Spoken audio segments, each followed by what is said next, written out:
The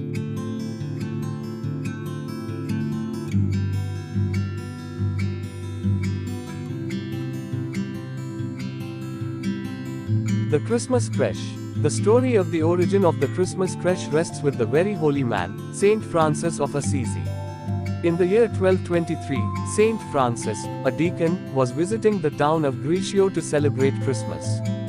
CRECHE was a small town built on a mountainside overlooking a beautiful valley. The people had cultivated the fertile area with vineyards. Saint Francis realized that the chapel of the Franciscan hermitage would be too small to hold the congregation for midnight mass. So he found a niche in the rock near the town square and set up the altar. However, this midnight mass would be very special, unlike any other midnight mass. Saint Bonaventure d. 1274, in his Life of Saint Francis of Assisi, tells the story the best. It happened in the third year before his death, that in order to excite the inhabitants of CRECHE to commemorate the nativity of the infant Jesus with great devotion, Saint Francis determined to keep it with all possible solemnity, and lest he should be accused of lightness or novelty, he asked and obtained the permission of the sovereign pontiff. Then he prepared a manger, and brought hay, and an ox and an ass to the place appointed.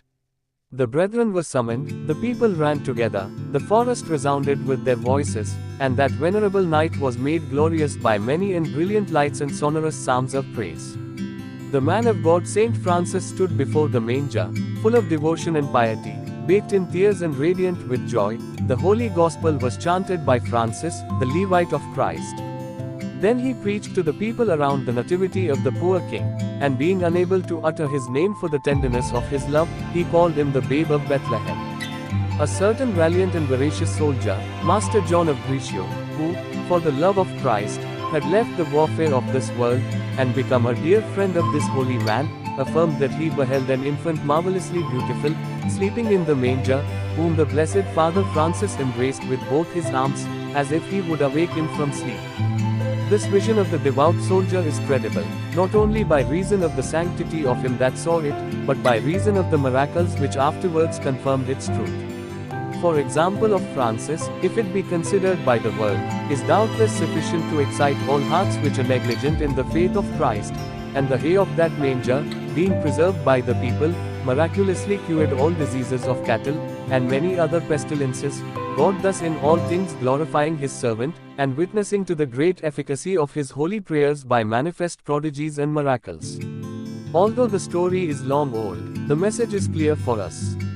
Our own nativity scenes which rest under our Christmas trees are a visible reminder of that night when our Saviour was born. May we never forget to see in our hearts the little babe of Bethlehem, who came to save us from sin. We must never forget that the wood of the manger that held him so securely would one day give way to the wood of the cross. May we too embrace him with all of our love as did Saint Francis.